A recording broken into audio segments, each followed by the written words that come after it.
ho, ho! Merry Christmas! You can't handle the truth. Truth. Good morning, beautiful people. We are live. The sun is rising, the sky is blue. Good morning, grand risings. Let's see what's new. It's the time of day for Sonia and crew. Good morning, grand risings. It's time to wake up with Sonia Poulton. Sonia Poulton. Sonia Poulton. Sonia Poulton. Good morning and grand risings to you. It is 9:01 a.m. It is Monday, the 23rd of December, 2024. Why am I laughing, people? Good morning to you all, you wonderful, beautiful, beautiful people. Am I laughing because it's the last live show before Christmas?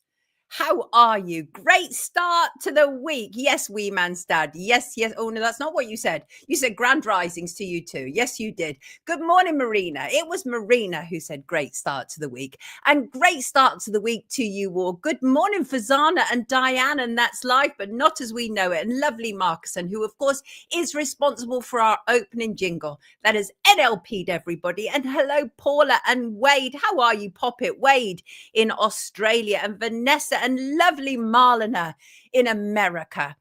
Kind of like a second home to me, Marlena. I spent years in the US as a music journalist, and I still at times think I'd like to move to America for a period of time. It is one of the greatest places on earth, and I don't care what anybody has to say about that.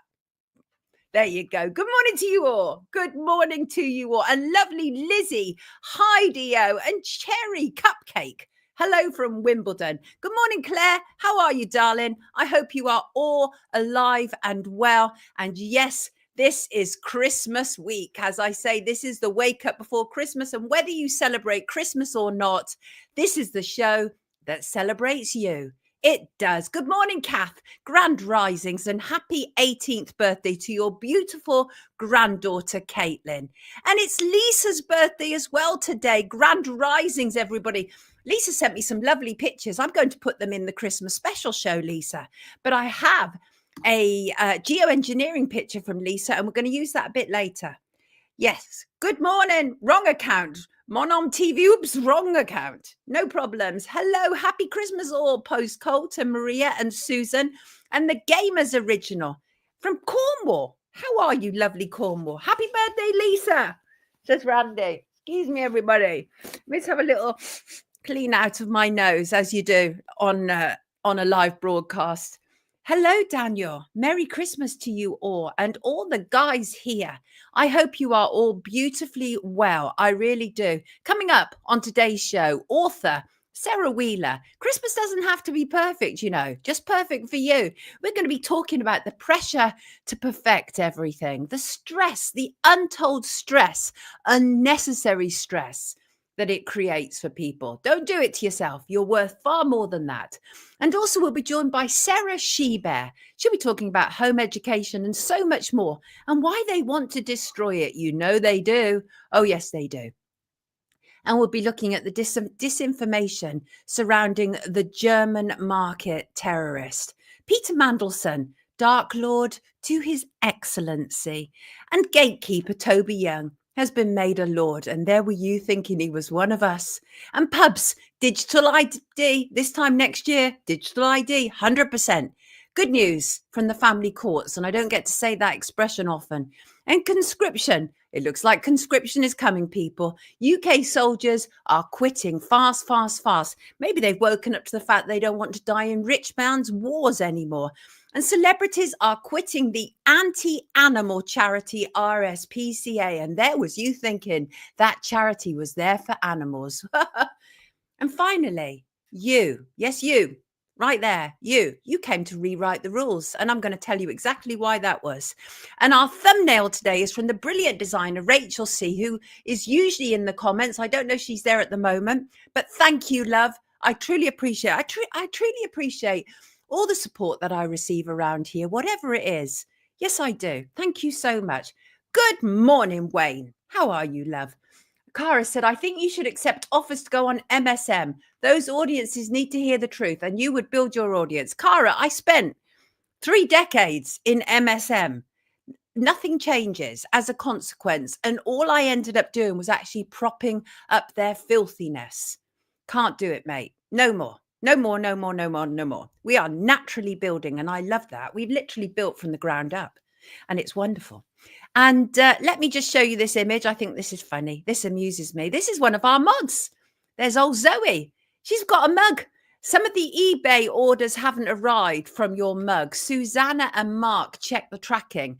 This is down to Every, not us. If you haven't received your mug, please email me at soniapoulton@sky.com. I can only apologize. These are very headachy things.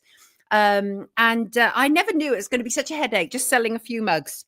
I've had very little to do with it, but it's been quite headachy. But I'm very grateful to Susanna and Mark for sorting it out. Yes, I am. But please contact me if you haven't received your mug.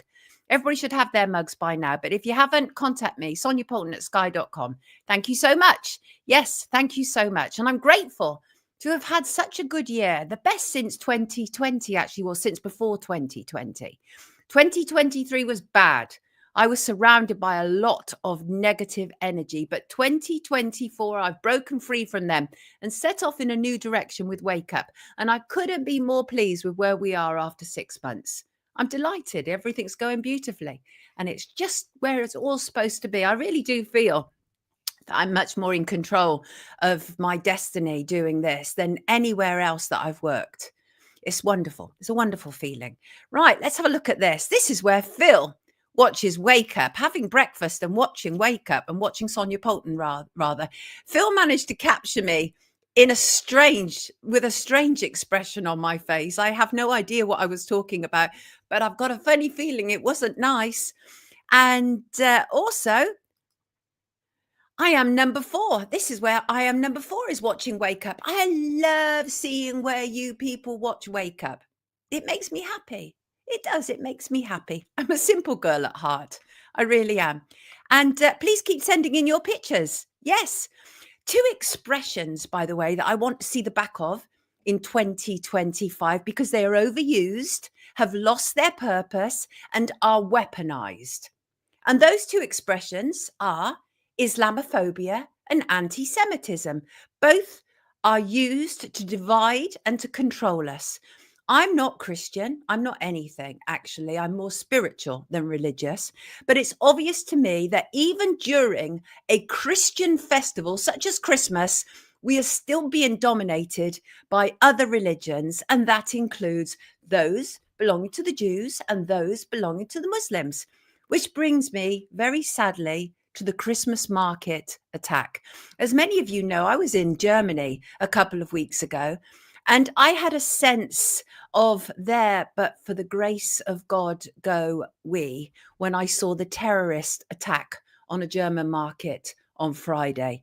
What do we all make of that, wonderful people? What do we all make of what we saw on Friday? Awful. I'm sure many of you have seen the video footage. I'm not going to play it here.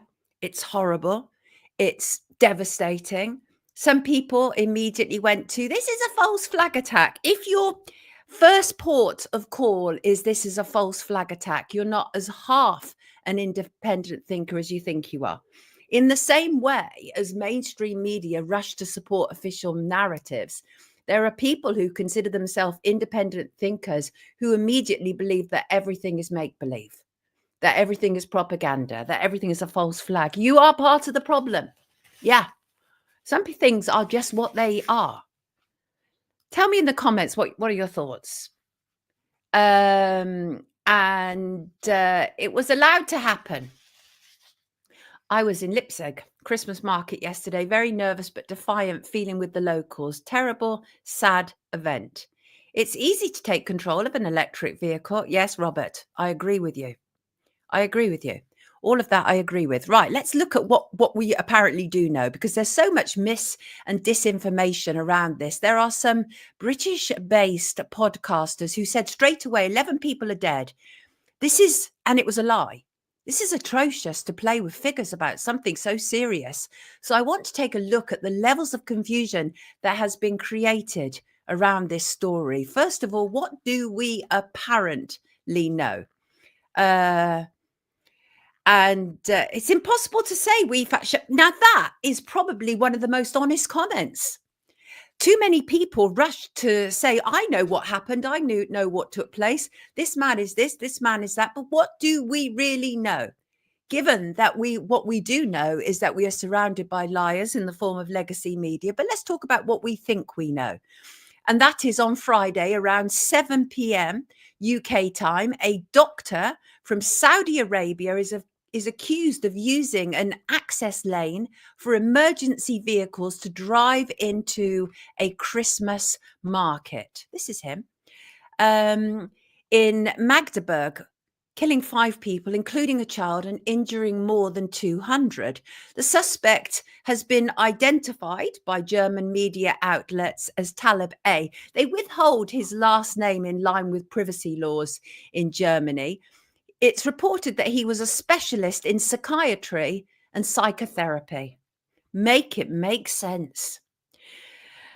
His full name is Talib al-Abdul Mohsen. He arrived in Germany in 2006. And in 2016, he was recognized as a refugee. 10 years later, that's odd. He claims to be an atheist who runs a website that is aimed to help other former Muslims flee persecution from their Gulf homelands. His social media was full of anti-Islamic sentiment and conspiracy theories. But was that designed to confuse us all, to throw us all off? He's accused German authorities of failing to do enough to combat what he said. He said there was an Islamism of Europe. He describes himself as a former Muslim. He shared dozens of tweets and retweets daily, focusing on anti-Islam themes, criticizing the religion and congratulating Muslims who left the faith. But again, how much of this do we really believe? The religion of God is Judaism, he tweeted. Now, I talked to some people about this over the weekend, people who understand this. And one woman said to me, a Muslim scholar, she said, he's a liar. He's a liar. He's a fully blown Muslim. He's a fully blown Muslim terrorist. That's what she said to me. She said it's absolutely part of the ammo for him to have set this path that he was anti-Muslim. That's what she said. Drumstick says, doesn't seem like anti-Islam to kill innocent Christmas market goers. Good Ship Lollipop said he's a troll. I think there's some truth in that. I think that his aim online was to confuse people about who he is and what his intentions were. This is the image where the police are surrounding him. And this is where it gets murky online because there is so much mis and disinformation, isn't there? This is where, this is where, as I said, this is where he's lying on the line. And people were saying that, so here's the thing, is that people online, there are people who seek a confirmation bias around this. And so during this part, when the police were surrounding this man, they claim he shouts, Allahu Akbar. But a German friend said that is not what he's saying. A German friend said to me, she said he's saying alles klar, which means understood in German. So as the German police were shouting at him, he was shouting back, understood, understood. So which one is it? Because it's important. John said this is the second doctor to do this, so it's obviously in the doctrine. See Red Pill Brief by Stephen C. Is that Colin or Coughlin? Joint Chiefs of Staff Intelligence Analyst. Fluorinated. Satanists confuse people on purpose. It's part of their religion to deceive people on purpose. Jackie said, look up how many Islamists, in quotes, are actually Israelis. So the question is, what is this man's motive? Who is he working on behalf of? What is it all about? One thing it's absolutely about is to create absolute terror for people. Absolute terror. Because as I say, I was in Germany a couple of weeks ago, German market, traditional German market, had a fantastic time. But imagine a car coming up this pavement right now and people were like, oh, you have to be on high alert. You can't be on high alert when something like that happens. It comes out of nowhere. It's horrific. Absolutely horrific. What's 2007 Glasgow airport attack was 2 doctors too. Was it? MK Ultra maybe. Yeah. Could he be an agent for the state? Yes, Sid. He could absolutely be an asset. No doubt about it. Again, none of it makes sense. Amazing how many are on antidepressants like the Cinnamon Batman killer. Yes, you can guarantee the tiny hats are at the root of it, said Brett. That's it. Terrorizing people. Keep people indoors. It is. It sends a very chilling effect to people. Who wants to go out? And the thing is, the British markets are based on the German markets. German markets are famous, obviously, for their Christmas markets. So this hits at the heart of it. Okay, but obviously, if it's a Christmas market, then it's a Christmas festival, isn't it? Because whether you celebrate it as a Christian festivity or not, that is what Christmas is. That is what Christmas is. And I wonder if it's the same in Germany as it is in the UK, asked Nick Margerson online. And I have to question that because what actually Nick says, Nick's been on here with us before. And Nick said, if you don't know yet, they've got a policy of covering up the motives of terrorists in the UK. It's been in place since at least 2020. Police tell victims they're not allowed to talk for reasons of national security. Now, that is a fact. Nick is absolutely right. Yes, MB, what demographic will be enjoying a Christmas market? Yes, but lots of different demographics, actually. When we were in the Christmas market the other week, there were people from all denominations. I think fear and intimidation has to be part of it. And smart dust within psychosis medication, possibly. It sounds like the bribe and blackmail Satanic Love Club. They do it for charity, says Simon. Where I live, they stopped our Xmas market in St. Albans, says Stephen. Did they? Peter says it is Islamist guaranteed. The government trying to paint a picture. I have no idea what the truth is. And I would rather say for me that the jury is out at this moment in time, because it is absolutely evident that they're trying to muddy the waters. Absolutely evident. If you analyze this man's social media, it shows tweets in support of Germany's anti-immigration party. He's also made comments supporting Tommy Robinson, Elon Musk, and it's madness. Nothing says Christmas like concrete bollards, says Shug. Grandest risings to you, MK Ultra. But it's awful.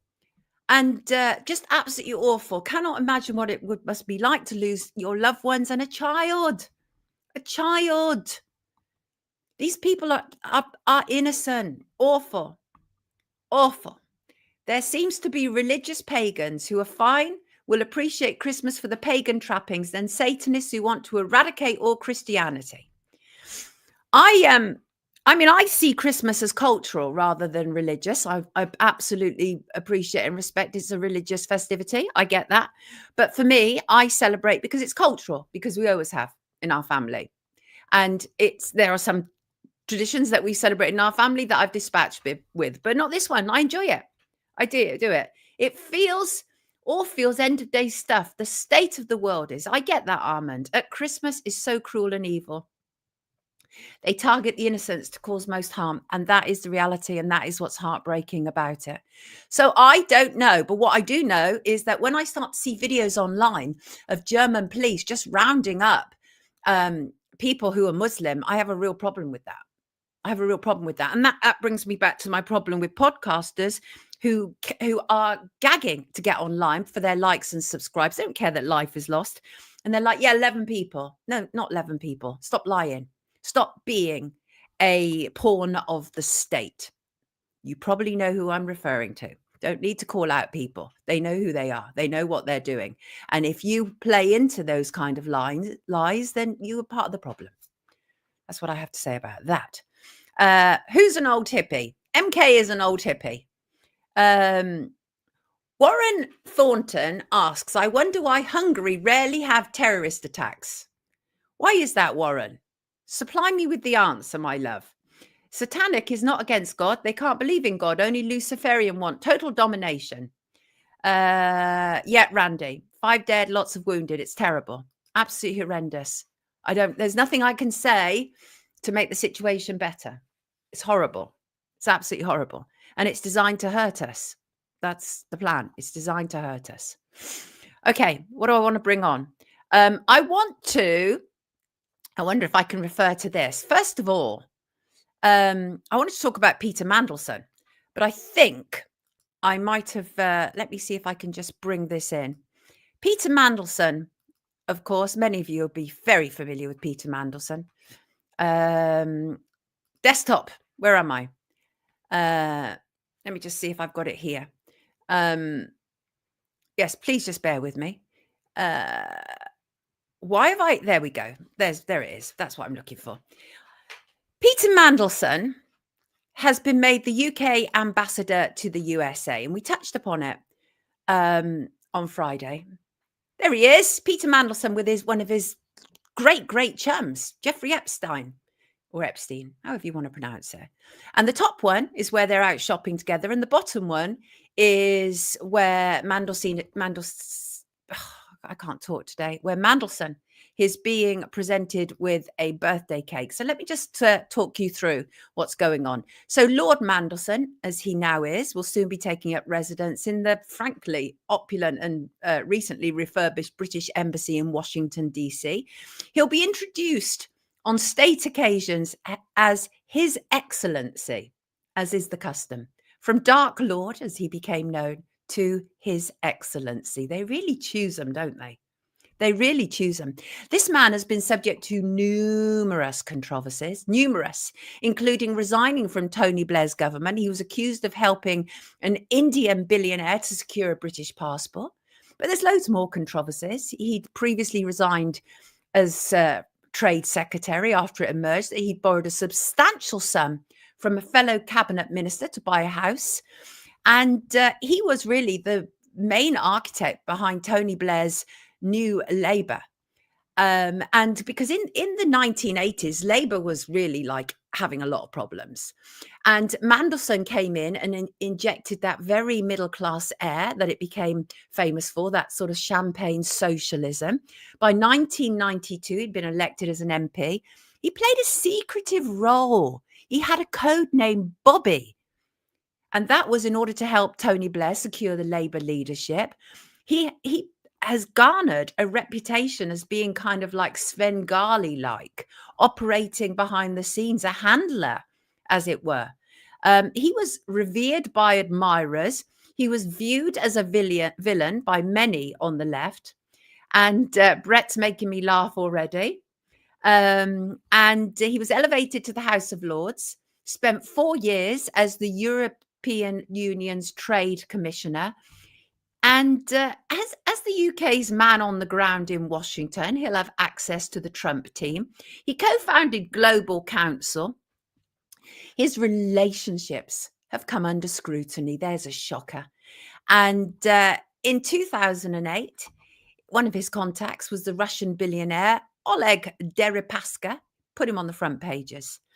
In 2023, his former friendship with disgraced financier Jeffrey Epstein hit the headlines, and so it should. He's been picked by Sir Keir Rodney Starmer to be the ambassador. But these pictures with Epstein, I think, are important because this picture in particular of him with the cake, very important. That was actually taken after Epstein was charged regarding child abuse. So like Prince Andrew, remember Prince Andrew traveled across the Atlantic to end their friendship after the charges, because of course that's what you do, right? Rather than send a message saying, sorry, you've just been charged with being a nonce, can't have anything to do with you. But no, Prince Andrew traveled across the channel. And here's Mandelson enjoying a birthday cake after Epstein was charged. After, really important. And Epstein used to call him Petey. Whereas what Mandelson has done in recent years is that age-old thing of seeking to distance himself from a man who probably sorted him out left, right, and centre. This was one of these pictures is when they're shopping in St. Bart's in 2005. I wonder who was shopping for who. What's that? The only crime they recognise is getting caught. He was far, far too honourable. What's going on? Enough natural psychedelics. Why even go for chemical ones? I have no idea what's going on, kids. No idea what you're discussing. Doesn't sound like you're discussing what I'm discussing, which is interesting. Gates tried to deny his friendship with Epstein. Yes. Andrew, formerly known as Prince. I agree with you, Professor. All complicit. Follow the money power, says birthday girl Lisa. Yes, all complicit indeed. But so that's our man in Washington. I was looking for a video this morning where I didn't chase Mandelson down the road. I actually caught him coming out of Parliament. Couldn't find it, but I'll try and find it for the New Year's edition. And so I start talking to him about politics and how he and Labour had decimated the country, because they had by then, even though they came in and things can only get better and all that kind of stuff. They had actually decimated the country. And he's like, well, why did we get voted in again? Well, I don't know, probably, the same reason that Keir Starmer got voted in on 17% of the votes, because people had just had enough. And but then I asked him about something that made him literally swerve me, walk into oncoming traffic to get away from me. And that was, I asked him about his involvement to do with Madeleine McCann. And I was trying to find that clip this morning, and I will find it. But I thought it was interesting. Charlotte, good morning to you, sweetheart. My favourite meme is one of Prince Charles and Edward, Charles and Eddie, with Would I Lie to You? I love that song. And I wonder if I've got time to talk about this before our first guest arrives. Maybe I haven't. I wanted to talk about Gatekeeper Toby Young, repugnant creature that he is. But I don't have time for that. So I'm just going to have a look at some of the comments. Mandelson's appointment is to expose him now, says Gazgano. Epstein Islanders are all guilty of crimes against humanity. This will be fun. Of course, nobody is, other than the so-called madam, nobody has been charged or convicted. So I think that's interesting. I re-looked the Andrew Gold vids with you, Sonia. You look like Smurfette in that video.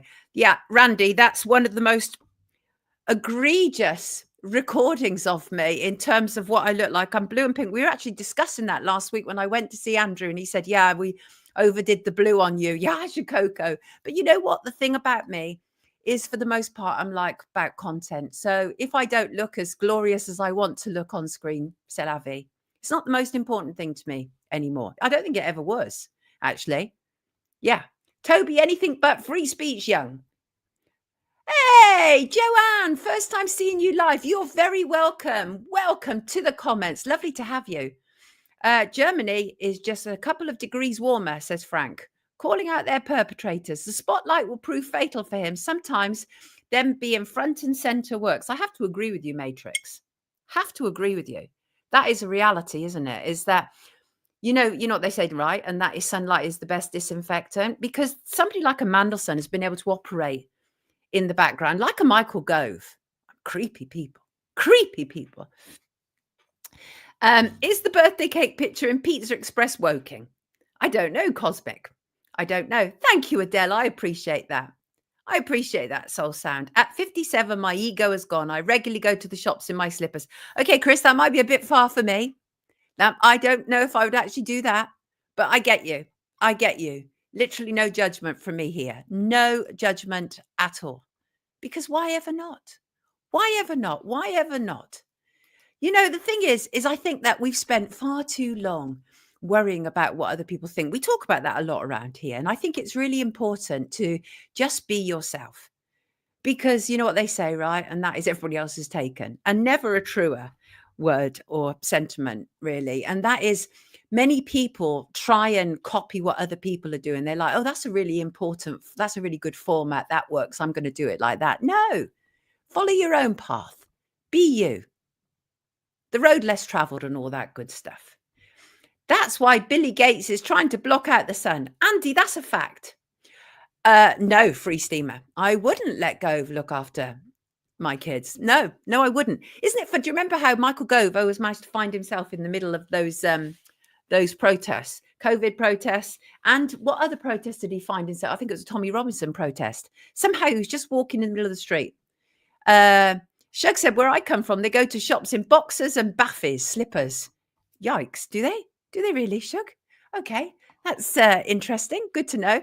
Right. I want to talk about that thing that we often feel around this time of year. Last year at Christmas, I made a video about how our ideas of a perfect Christmas, a lot of them are kind of taken from Hollywood ideas. And we all know the kind of people who make Hollywood films, right? Whole load of predators and perverts who are not living that Christmas dream that they sell to us. And so a lot of those ideas, you know, the perfect open fire, the snow falling, you know, you're with your loved one by the tree, all of that kind of garbage, right? Because it puts immense unnecessary pressure on people.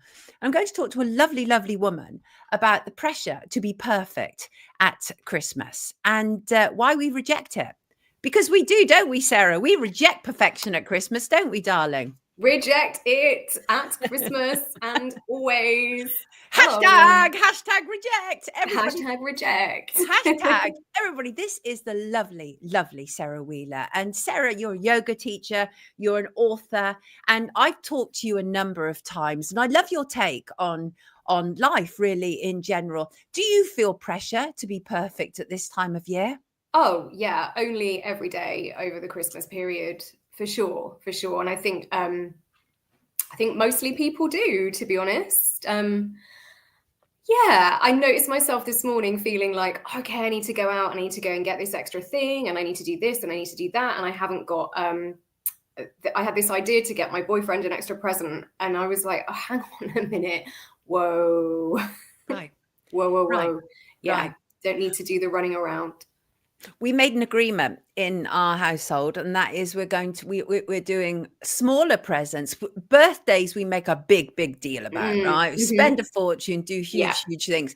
But last year, my daughter and I made this agreement that we would just do things that meant something to us. She did an album full of things to do with me, what I'm about, what I represent to her, what kind of mum I am. It was just one of the best gifts I've ever had. And that's the thing, is that you can do all that stuff with feeling and meaning, can't you? But people overspend, they get into terrible debt at Christmas. And these are very fake ideas that have been visited on us. Obviously, Completely. it's all a consumer thing, isn't it now? Have we gone away, do you think, from the spirituality of it? Yeah, I think so. And when we talk about spirituality, it doesn't even necessarily have to mean like religious ideas around Christmas. And you know, it's a whole rabbit hole to go down about how the Christian church, maybe it's controversial to say co-opted, but let's say borrowed the ideas around Yuletime and around the return of light, moving from darkness into light, and fitted a lot of their kind of traditional Christmas story and the nativity around that. Many different spiritual traditions have got stories about someone coming in who's a kind of representation of a return to light, moving from times that have been difficult. So we see that in a lot of different spiritual traditions. And I think, you know, if we consider spirituality for a second, a lot of helpful spiritual ideas. There's some spiritual ideas that are helpful, some maybe not so much. So we need to be discerning about what ideas we take into our lives. And I think particularly teaching yoga as a woman, you've got to have your eyes open to what is an idea that has kind of been fed to us through like male lineages of yoga and maybe patriarchal ideas like that. But yeah, spirituality gives us an opportunity to remember, I think, a universal truth that a lot of us get kind of bred out of us or just forget over time, is that we are enough to start with, you know. And I think if we really believe that we are enough, it would be difficult for advertisers to sell to us. You know, it's something my yoga teacher mentions frequently. If we really, really knew that we are enough, we wouldn't need or buy half of the things that we do to try and, you know, with different degrees for each person, kind of fill in a little bit of a hole where we've been led to believe by society that we're not okay as we are. Right. And totally Christmas feeds into that idea of do more, get more, be everywhere, be social. Yeah. You know, we could talk about that at length. Whereas really, if we look at what the year and nature is doing right now at this time, everything's getting dialed back. So, you know, I've got a Christmas tree behind me and it's packed with like lovely things. But if we look and see a number of different trees that are outside, they're not in leaf at the moment. Right. Right, that's falling away, and you know, flowers are maybe a bit more like buried and they're growing underground, but we don't see them coming up yet. So there's a lot of kind of dissonance, I think, in society of how we have to be sort of pressurized to go out and be perfect and have the perfect Christmas, and then go and have the perfect office Christmas party and the perfect brunch with our friends, and we've got to stick it all over Instagram and make it look perfect. Right. Whereas actually nature's like, take a step back.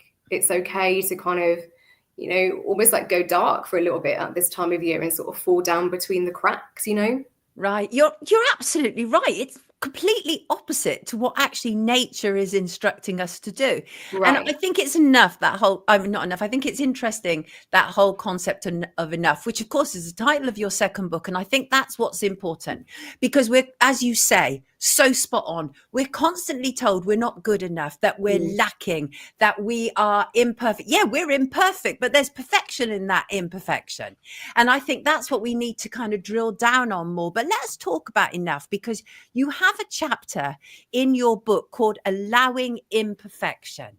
Yes. And I think that's so key to what we're talking about here. Take it away for us. Yeah.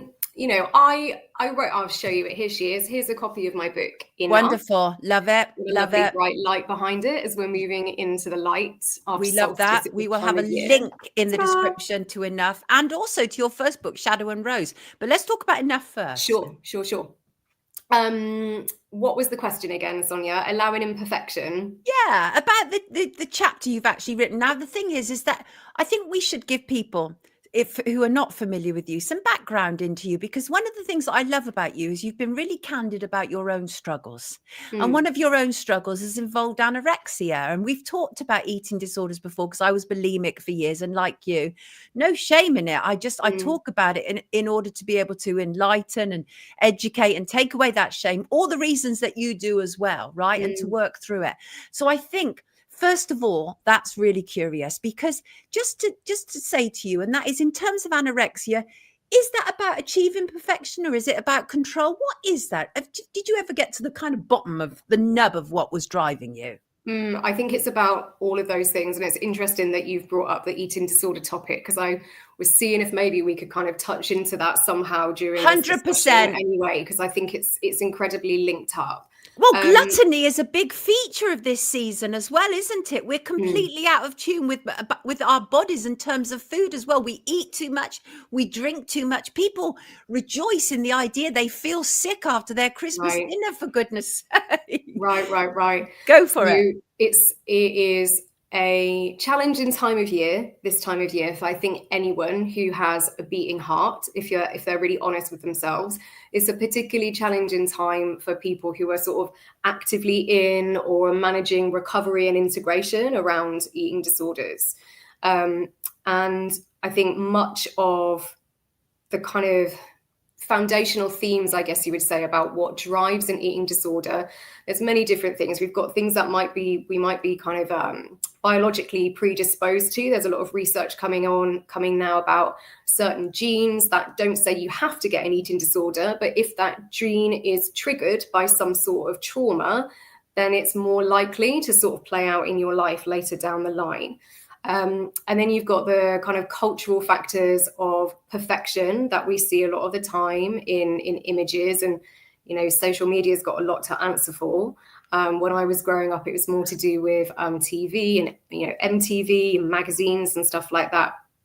And then we've got beliefs about ourselves, which is, I'm not enough, I'm not good enough. Right. And so to almost become enough and become good enough, we have to do something as people who suffer from eating disorders to kind of show the world that we've got it together, to show the world that we are in control, and to show the world that we are on this spectrum of whatever it is to be perfect. And if we think about now, this time of year, all of the messaging that we're getting on TV and everywhere, like when I say media, I mean every single bit of media, is about things looking brilliant. And I'm talking about aesthetically pleasing, everything from your house and your perfect decorations to the perfect, like, I don't know, nativity that your kid might be involved in school, the aesthetic look of your Christmas table and how you're going to serve Christmas dinner, down to like the tablecloth and the crackers and all of this, everything, right? And then there's the actual food as well, which is, you know, this is a topic which is far beyond the scope of a short talk on the program. But it's a triggering time of year for people who have something going on in the background about not being enough. And it's a powerful message to notice that somewhere along the line, whatever might have happened for a person in their life, you might have forgotten that you were enough to start with. And that was why I called my business and my sort of tagline in yoga, You're Enough Yoga. And that was what the book came out of as well, is noticing how in life we're very much on a continuum, and particularly women on a continuum of believing that we're either not enough or we're too much. Right. And we're in this kind of tightrope between these two. And Christmas is totally that. It really is. You're absolutely one extreme to another. No wonder. I mean, you know, it's the highest period for breakups, romantic breakups. Divorces, they hit an all-time high in the first working day after Christmas. That's when most people go to divorce lawyers. And there's a reason for that. It's because people finally break, don't they? They're putting on this smiley face with probably in-laws they can't stand half the time, forced into situations they don't want to. And in the end, something has to give.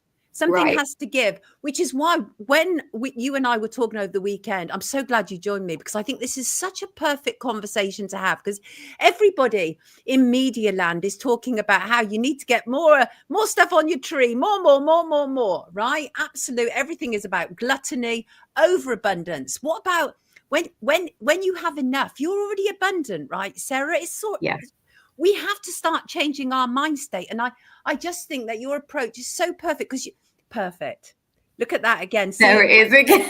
But you know what I mean? It's like, because you're saying imperfection in its own right is perfect as well. So talk to me about allowing imperfection. Well, I think, you know, in different cultures, and I'm going to, you know, acknowledge that I'm an English person. I'm talking about cultures that I'm not directly descended from and I'm not linked with. So I want to respect that to start with. But there's a kind of art and also a spiritual practice, which is from Japan, which is called wabi-sabi. And probably a lot of people have heard of it, which is where they take a piece of pottery and it's deliberately broken. And then it gets put back together. And the way it's put back together is with gold to help it get linked back together. So it's like you're putting a jigsaw puzzle back together, the way that the pieces would have fitted together when they were all kind of smoothly there to start with, but you're allowed to see the cracks. And I think it's gorgeous that they're filled in with gold, because actually that's where our gold is. It's in our cracks. And I teach and practice Reiki, which is a practice about many kind of different spiritual ideas, but at the sort of heart of it is about wholeness and balance, knowing who we are, and, you know, not being afraid to shine who we are, which is probably pretty imperfect, but in a way that we're at home with, being able to shine that out into the world for ourselves and then for other people, and maybe that inspires them too. So this idea that I think we have in a lot of modern Western culture of things have to look a certain way. Maybe things have to look, if we're talking about people have to be white and skinny. And you have to not only just have a certain weight body, but you have to have a certain shaped body as well. Like it has to be toned in the right areas. It has to be small in the right areas and large in the right areas. Yeah.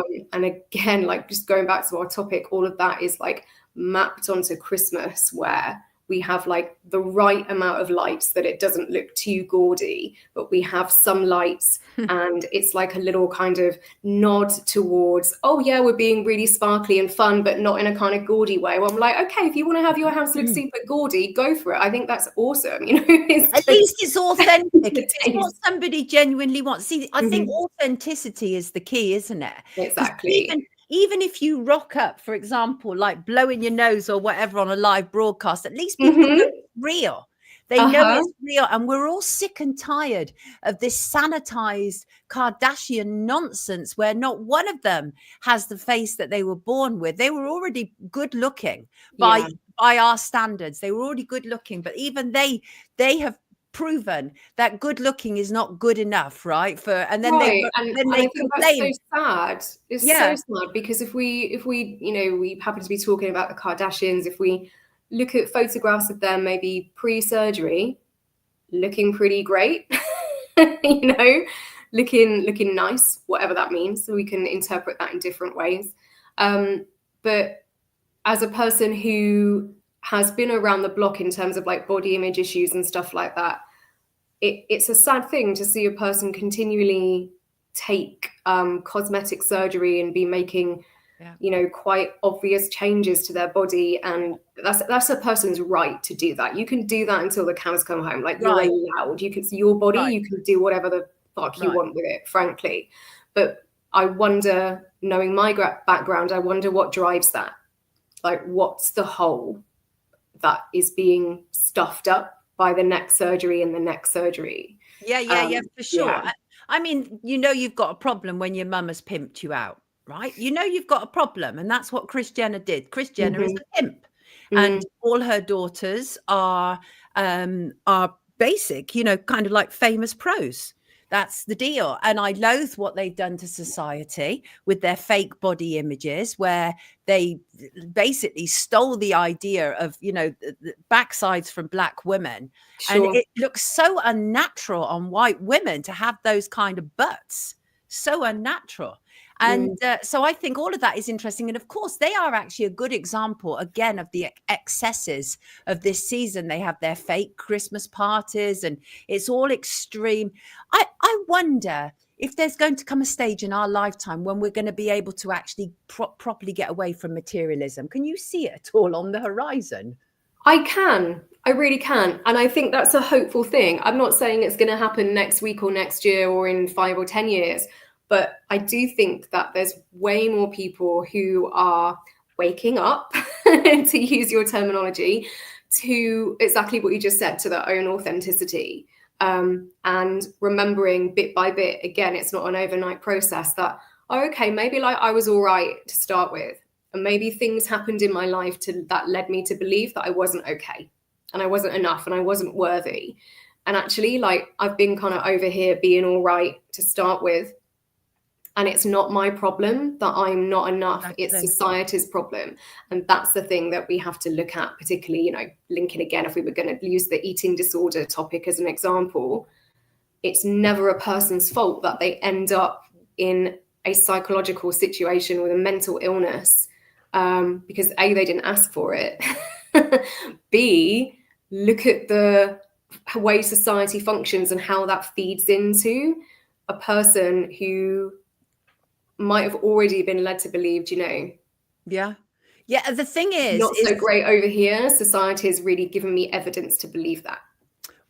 Because there's no profit in us accepting ourselves. Right. Exactly. It's not consumerist. There's no capitalist value to it. Exactly. None whatsoever. Because obviously then I don't want a nose job. I don't want a chin job. I don't want a facelift. If I can accept myself, whereas there is huge profit in both the diet industry, the cosmetic surgery industry.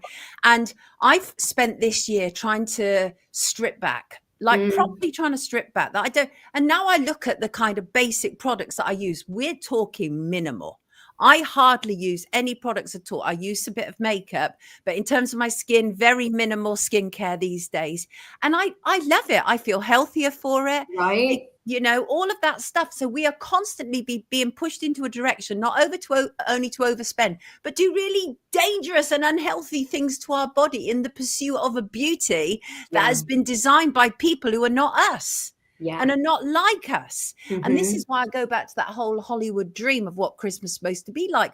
A lot of those movie stars and directors have been proven to be perverts and complete inadequates over a period of time. Exactly. So why would we want to take inspiration from what they deem is the right way to live your life, or the right way to have your body, or the right way to do anything, quite frankly? Exactly. I think this is such an important conversation. I really do, because when I made that video last year, the amount of emails that I received from people saying, thank you so much for saying that, because even now and they'd say their age or whatever, even now I feel tremendous pressure to still keep up with the Joneses and still do all those Right. things. And Yeah. what you said earlier is so spot on. I used to do that, where we'd take it in turns to do big family Christmas dinners in my family. And when it came to my turn, this when I ate meat, when it came to my turn, I'd want 3 cooked meats. I'd want the coasters to match the cutlery. I want everything matching, the plates to be beautiful. Ridiculous. Absolutely ridiculous. You lose sight of what's important when you're doing all And that I nonsense. think, look, a lot of people maybe genuinely derive real joy and connectedness with their families and with themselves in like curating something which is like well put together. Do you know what I mean? Something which is beautiful. And I think it's really brilliant to like promote bringing beauty into your life. That's a kind of spiritual topic, I guess. And again, it's like another rabbit hole. But there isn't anything wrong with having things look really, really lovely and really great. Right. But again, if it's a draining experience on yourself rather than a nourishing one, again, like what you've been saying, maybe dial it back and be like, I can have some of those things. I can have a nod to like the coasters matching with the tablecloth, or, whatever. And, some very special types of food if that's what people want. But if it doesn't actually nourish a part of myself that feels that kind of sweet, calm bit of joy that this festive season is supposed to be all about, then probably you can afford just to lose that. And people might have opinions and say whatever they say, and like, oh, you're not being traditional, and you're not doing that, and you did it last year, and why are you not doing it now? And you can't have Christmas dinner without crackers. And that's another one. In my house, I was like, no, we're not doing crackers this year, because they're just a load of shit, really, aren't they? And they just it's waste, and they end up in the bin. And we've got enough stuff to tidy up in my house because we've got a puppy. So the floor's generally always covered in like torn up newspaper and like fun things that he wants to play with. Love it. But real joy. I mean, aside from obviously puppy training is hard work, but real joy. But that puppy will bring real joy to you. Exactly. And it's real, it's tangible. So I feel that your take home message is, if you feel the need to go OTT during this season, then perhaps you should look at what you might be missing internally. Does that sound like a fair interpretation of what you're saying?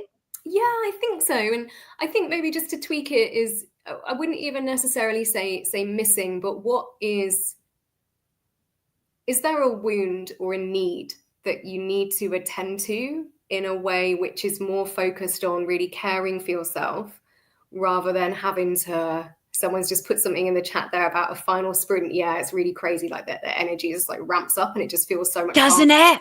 It's literally like the 100 meters in a 400 meters race, isn't it? It absolutely is ramped up. I feel it.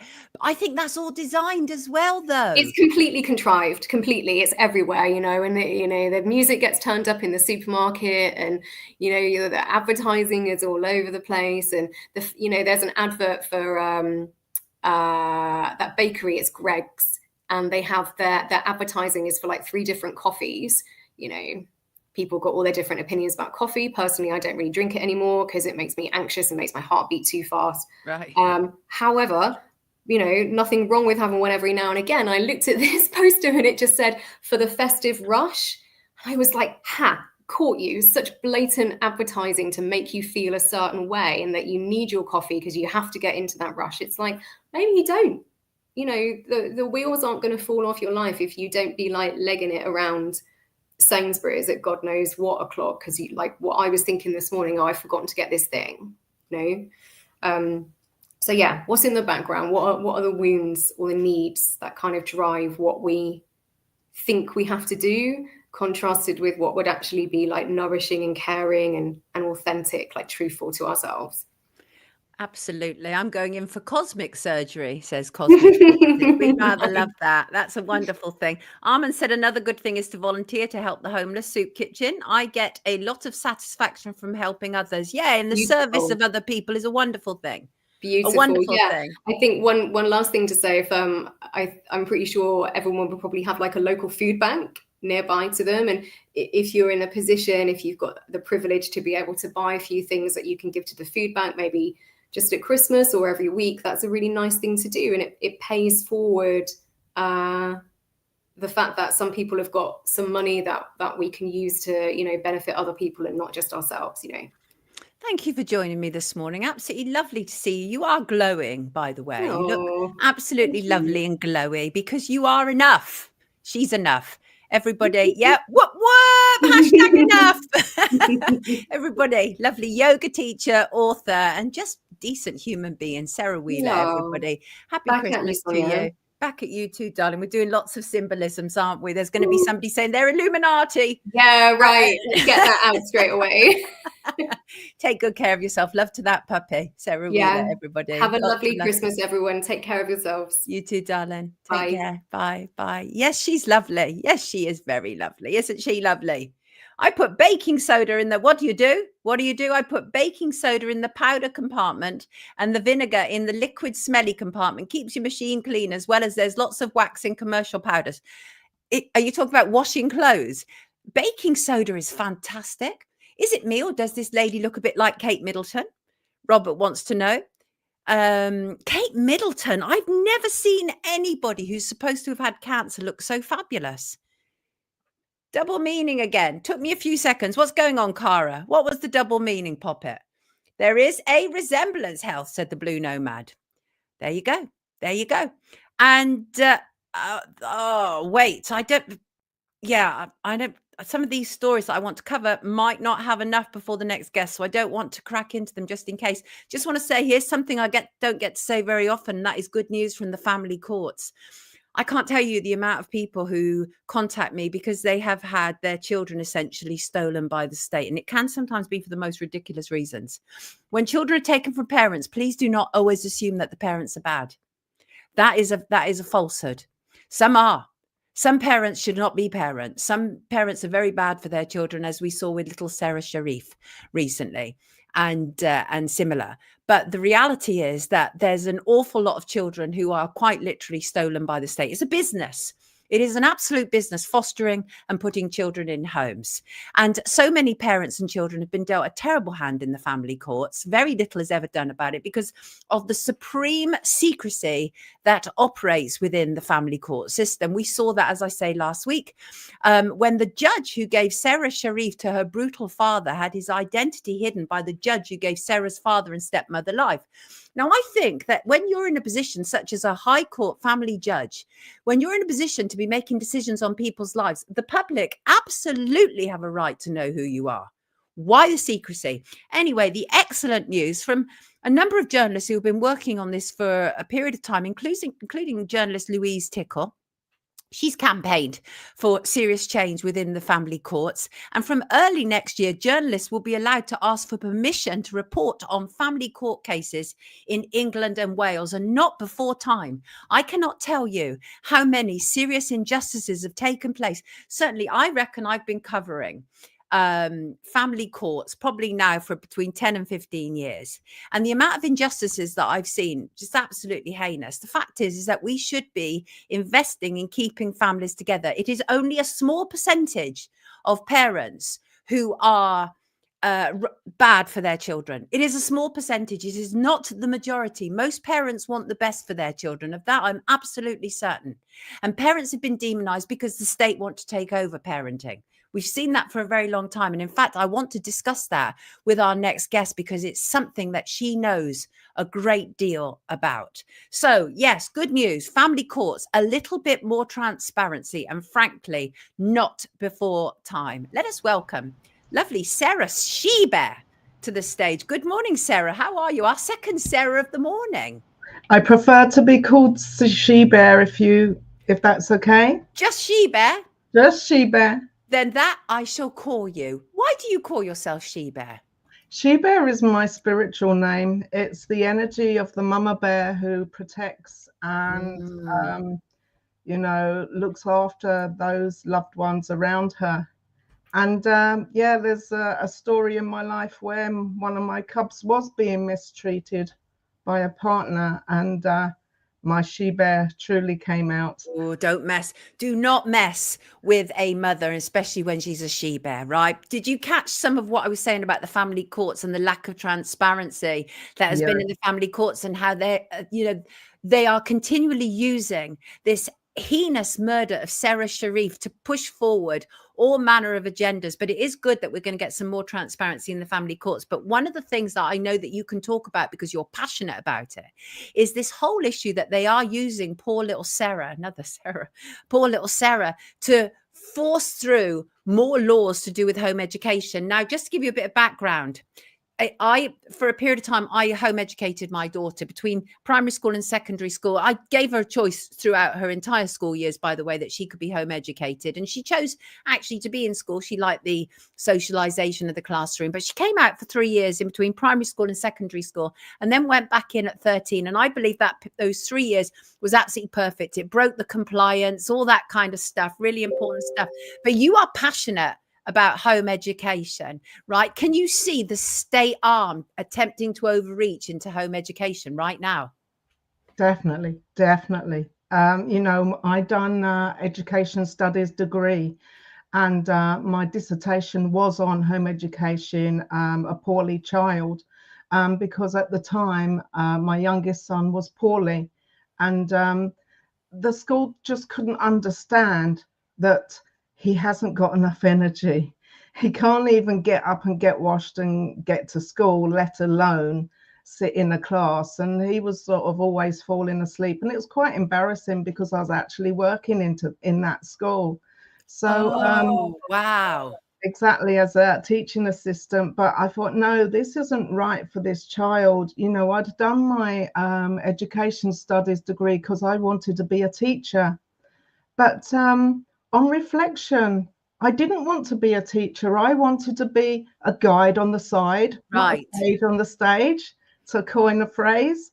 Um, and I saw that children have their own ability to learn and grow. You know, it's like a fox cub. It will always emulate the mother or the father or the other foxes and learn. So even if you didn't have an education system, you know, there's evidence out there that children can learn to read without actually being taught. And you are, and as you describe yourself, an empowerer of an empowerer of empowerers, right? And I think that's wonderful, because you automatically place humans in a position of power. And we've been completely kind of depowered, haven't we? We've been lovely Sarah Wheeler, who was on with us earlier, was talking about how we're constantly being told we're not enough, that we're lacking, that this time of year all has to be about overabundance and everything. And I think what you do, let me just talk about some of the things you do. So you talk about yourself being a guide, a professional smart ass, which I love. I think that's lovely. You're also something of a visionary, because some of the things that you do, some of the work with children and your organization is clearly very visionary. Tell us about some of the organizations you're involved with.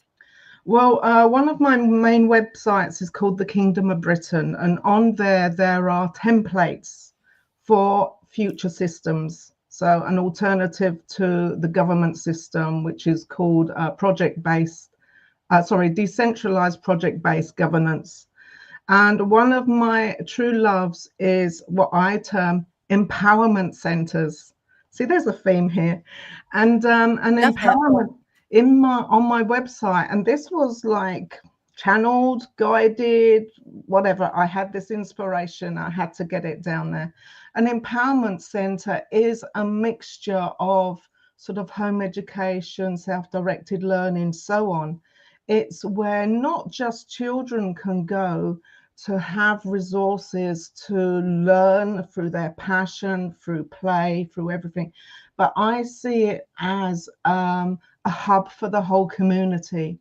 So, for example, if someone's sort of coming out of an addict program and so on, and they want to learn a new craft, well, then they can go along to the empowerment center, and perhaps there's for example, a carpenter coming in and showing, basic carpentry and so on.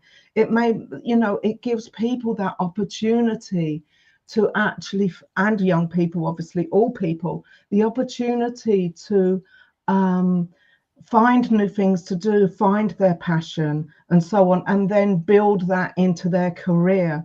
So their play is their work and their work is their play.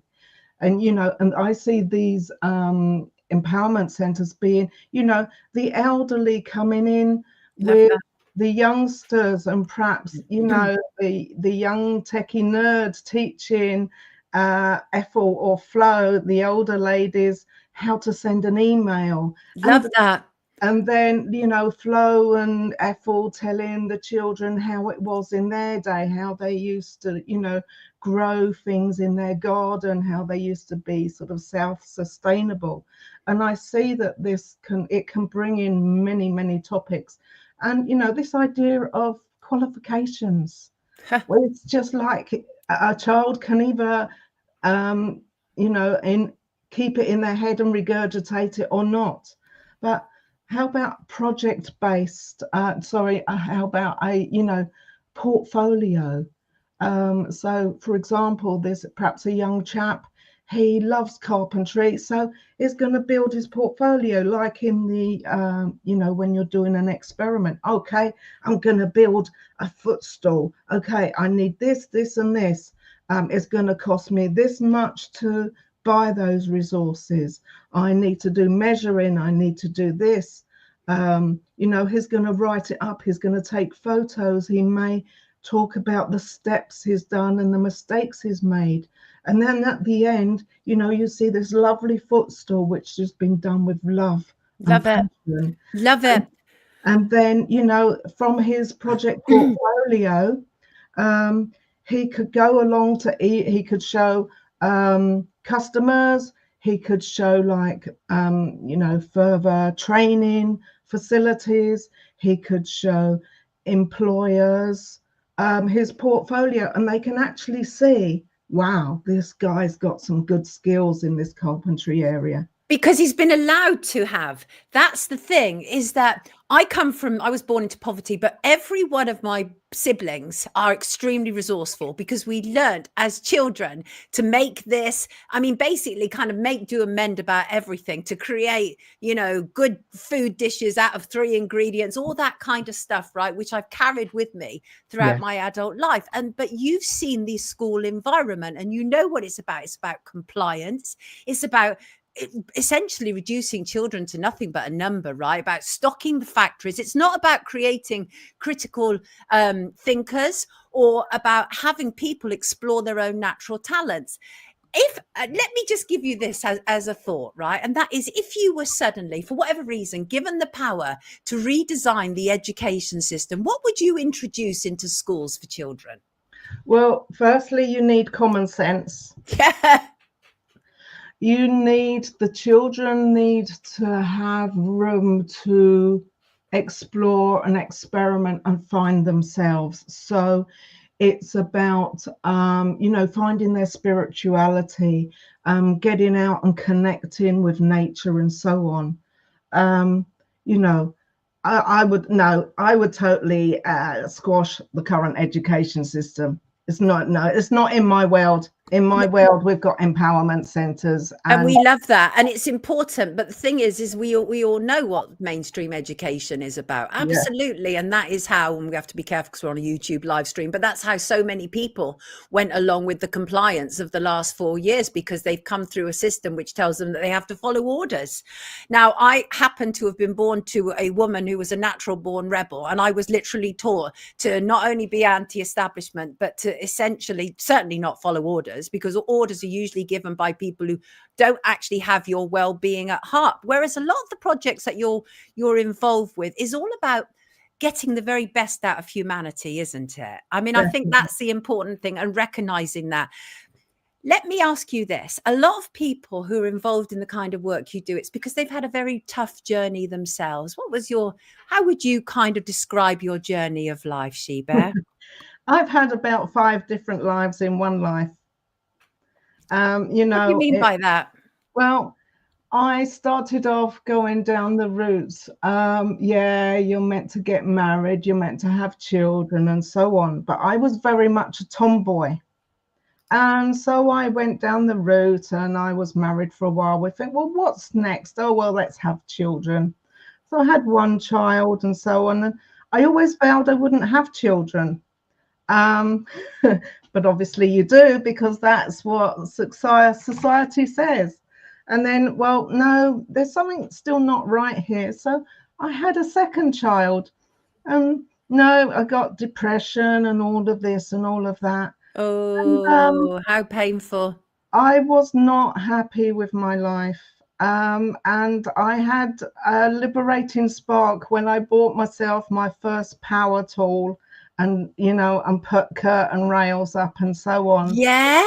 And I just thought, this doesn't fit me. But you're not meant to leave your children. Mothers aren't meant to go off and find themselves and so on. And luckily enough, I have had a very understanding husband. And he says, look, you go off and find yourself and I'll look after the children in the family home. So that's what I done. And as you can see a little bit from my appearance, I then went out with the girls, as it were. So, yes, I've been married and I've been civil partnered. So, but it wasn't until I come out of that family home that I could truly be myself. I then found my spirituality. And to be honest, I had a harder time admitting I was spiritual than I did coming out as a lesbian. Look at that. That probably tells us so much about our society, but in some respects, thank God, I've been a LGB ally for as long as I can humanly remember. Frankly, I was marching with the original Stonewall in the UK and everything. Not so much now because there's lots of issues attached to it. But that's a whole other story for a whole other time. And but no, I take your point, and because the whole idea of spirituality has been put into this whole kind of like woo-woo area, right? There's something slightly wrong with you, like you're slightly missing something if you kind of subscribe to these ideas. I revel in all of that, by the way. But what was it? So you were breaking out of this kind of like pre-designed box that had been set for you, right? That you should, look more feminine, that you should be a mother and you should be a doting wife, and you realized that you needed to go find yourself. So you had a kind of postpartum depression. Is that what was going on for you? Yeah, but to be honest, I wasn't the only wife who had severe depression. So no, I mean, but the thing is, it's not to underestimate it. My brother always says it's not happening until it's happening to you. And so therefore, it's like, we then have an understanding of what it actually entails, because saying to somebody, my husband was really understanding, he let me go off, find myself while he looked after the children. Somebody else from the outside could be looking in and like, oh, well, this is a negligent mother, right? I bet you've had attacks. No. You haven't. People have been understanding. Yes. That's quite shocking in its own right, because you went against the grain to a certain degree. Yeah, I have no apologies. It was as it was. I had to do what I had to do. I was horrid in that household. I was hell to live with because I didn't want to be there. And it was the best for us all. And, in a lot of my life, I've done what is the best for us all. And if that's the best, then you have to do it. My sons visited me every other weekend. I actually went through chronic fatigue as well. Right. I've been through that twice, but I've learned that I come first. I've got to put my oxygen mask on first, truly, because then I could make sure I was well, make sure I had everything in order for me to have quality time with my sons when they did come and visit me. How old are they now? 30 and 28. And how do they reflect on that period? They generally don't. They're very unique individuals. Gosh, And I'm so shocked by that. what, Yeah, what when you said they're very unique, of course they're unique. Look at their mother, right? So exactly. you're not gonna raise just kind of regular people, and all the better for that as well. So, but obviously you've taken all that pain that you were dealing with, the kind of depression, the struggles, and you've turned it around into something else because now you want to unify people, right? You want to bring people together and you want people to be more enlightened. What do you feel are some of the biggest problems that we're currently facing as humanity? Fear Massive. porn, lots of it, lots of fear porn. It's just that is the opposite of what we need. We really need love. We need to come together. We are powerful beings. We can create our own reality. But do you think the problem is, and when I say the problem is that as far as the kind of parasitical elite are concerned, we're too powerful. And when we know how powerful we are, that's when the problems start, because we don't take any nonsense from people, right? So you must have seen that. You also must have seen, presumably, people who have come into your sphere and they're carrying all the burdens of society and everything, but you've seen them become more powerful. Because I love that when people start to realize themselves. You had any of those experiences? Yes, I've had, as a humanitarian, I first started off, guiding people with humanitarian projects, because I know coming through this, what I call the painful birthing canal, on the other side, there's going to be abundance and there's going to be people doing great things. So I've, I guided them to do their proposals, their project proposals. And so I've seen my bestie now, who I've just been on our doggy holiday with, she has grown tremendously. She's now out there, she's in the community doing her healing modality and so on. And these people don't have to be like the most wonderful, just the everyday person being empowered, knowing knowing themselves, setting their boundaries, knowing their boundaries. It's amazing. I've just seen my friend flourish. She was so wouldn't drive long distances and so on. It's just people blossoming. I love it. It's wonderful, and being allowed to as well. Mel says it sounds like you've done your shadow work. It certainly does, and some. Yes, actually, yes. and some, and it could be a long dark road, can't it? I mean, I've been there, honestly. There's not much this is why I try not to be judgmental about anything, because I've had all manner of issues, addictions and eating disorders and you name it. I've been in all manner of trouble throughout my life, because we all have different journeys. That is the reality. But I think where you're at now is also about getting the best out of other people as well. And that's a wonderful thing, because you're using some of the hard-earned lessons that you have been forced to learn to help other people. That has to be a good thing. That really does.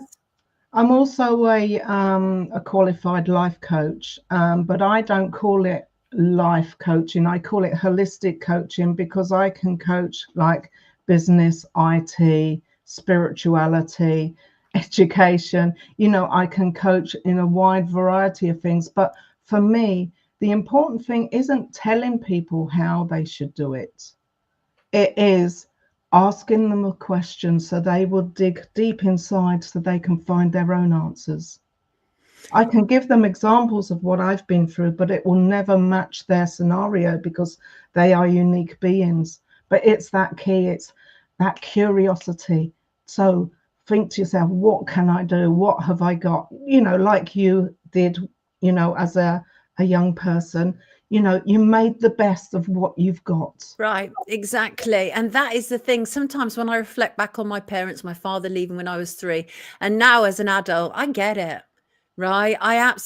Life just isn't straightforward. It's not clear cut, which is why I absolutely abhor kind of pressure to all, one size fits all. I hate all that sort of stuff. I'm all about, being authentic, people realizing themselves, warts and all, because I've definitely learned some of my greatest lessons by falling down. That's the reality, you know, and I would suggest you're probably quite similar in that respect as well. But there's a couple of other things I want to talk to you about, as well as you've been involved with the peace officers. Yes, I am the one of the directors of Peace Officers UK CIC. So What do you do? I personally, I'm sort of the web mistress, the administration, the training, and so on. I'm mainly behind the scenes in the office. You know, I may have been through all of this, but as yet I haven't built the confidence to deal with some of the naughty people who come round wanting to steal people's belongings. But the overall aim of the organization, again, is about empowerment. It's about people knowing the correct procedures of like debt collection and so on. Right. And making sure that all the paperwork is relevant. It's using the system's laws and legislation against them and holding them accountable. Basically, I just think it's so interesting that empowerment is such a strong theme for you. It's very interesting. And the reason I say that is because my strong theme is about being able to express myself, but also giving people who can't necessarily get a platform to express themselves. And that was because I felt unheard when I was younger. And I just wonder what it is that drives you in order, you know, because it's like, why do you feel the need to be empowered and to empower other people as well? There's something else that has taken place. You're on with me now, She-Bear, right? We get to the real stuff. There's something else that took place with you that made you feel disempowered. Are you able to share that with us? Yes. I felt very disempowered as a child. I felt like I was an inconvenience. I was probably the same as you, a latchkey kid, you know, and done my own thing and learnt my own ways to do things. And then when the parents were around, they say, no, you should do it that way. And I was thinking, thank you. I've been doing this like for 4 years of my life, hanging up washing, for example. Why come along and tell me how to do it now? Right. Right. And I think in my household, there was very much this thing about, oh, they're an educated idiot. And I just wanted, and I was thinking, why can a parent label a child an educated idiot if the parent has instilled that common sense and those morals into those child? And then I was thinking, well, that's a reflection of the parents. So I'm getting deep here. That's a reflection of the parents themselves putting that perception on the child. And these have got to be broken. You know, I've repeated patterns that my mother repeated and so on, and the buck stops here. Those patterns do not repeat. They're stopping now. Firstly, because I've had boys, and secondly, because I've seen and I've analysed how things are, and I'm going to make sure that that never happens to my children. Interesting. So now we're getting a better understanding of who you are and what makes you tick. And I think, and as Good Ship Lollipop says, we can do deep here. We can, because we're not idiots and we're adults and we want to do deep because we're all sick and tired, certainly around here, of surface level nonsense, where we're told this about a person. Let's demonize that person without perhaps looking about what has driven that person, what the motivations are. All of that stuff. Yes, Catherine, absolutely. Yes, the generation cycle needs to be broken now. And that is the reality. And it's not easy. It's not easy if you've grown up in pain. I wasn't actually a latchkey kid, just to say, but I was orphaned by the time I was 11. So obviously quite problematic. And, you know, and I think some of my independence is a trauma response, right? Because I learned from a very early age that I had to do a lot myself. And so even now in my life, people are like, oh, let me help you. I'm like, no, it's okay. I can take care of this. Yeah. And I think that's a trauma response. That isn't, it's because I was so used to doing things myself. Yes, inner tuition, face everything and rise. And I think that's what I really like about what She Bear is doing, because like our first guest, Sarah, one of the reasons that there are certain people I like to bring on here is because they're not afraid to face their own flaws. They don't claim everything is perfect and hunky-dory, because it's not supposed to be like that. But the thing is, She Bear, is real attracts real, right? When you approached me, you said you'd been guided to contact me.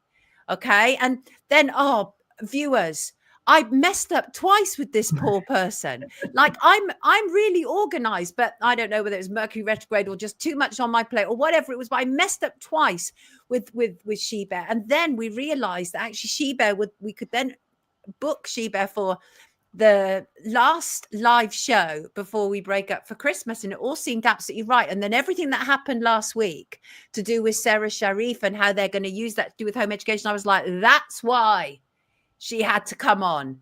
That's why. Do you feel like those things? Do you feel that everything has its own time? I'm totally divinely guided. I'm now studying something called Children of the Law of One. And it's basically just going with the flow, moving your ego aside and so on, and just seeing how the cards fall. Because if we can do that, if we can put our ego aside or whatever, put the control element of us aside, then things will flow. I'm totally cool. Things will happen in divine timing, and you're sort of like panicking. Don't worry. No, you were amazing. Your response was amazing, and that in itself encouraged me even more towards you. Because let me tell you, if you'd have been atrocious, it would have just completely put me off you. Because I'd be like, okay, so she's saying one thing, but she's behaving in another way. But the way you responded and reacted was completely in accord with what you're actually saying. Now we have. As Good Ship Lollipop said, we can do deep around here. And we have viewers who will ask questions. Now, Reba says, I have a genuine question. She Bear says she felt like an inconvenience as a child. Does she worry that her own children may feel that way from when she went away to work on herself? I know it's a very personal question, but we have very personal people around here. Exactly. I don't know. No, because when, I did explain the situation to them, they were only 3 and 5, so they didn't really understand much, and it was quite interesting saying, why can't you be a normal mummy? I says, well, what is a normal mummy? I'm just a mummy, and I got funky hair, because as soon as I moved out, I had my hair funky, and I wasn't allowed to do that.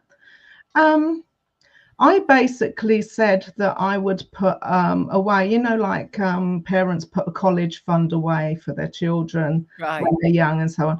I basically said I'd put money away for my children so they could pay for counselling if they needed it, because I had possibly messed them up. But I'm hoping that, and I can see my sons are absolutely lovely young men, and I can see that me being open and telling them how it is, telling them that mummy's a lot happier now and so on, that they understand. Greetings from Peace Officers Belgium. Do you know Philippe? I do. I went over to Belgium. He's a lovely chap.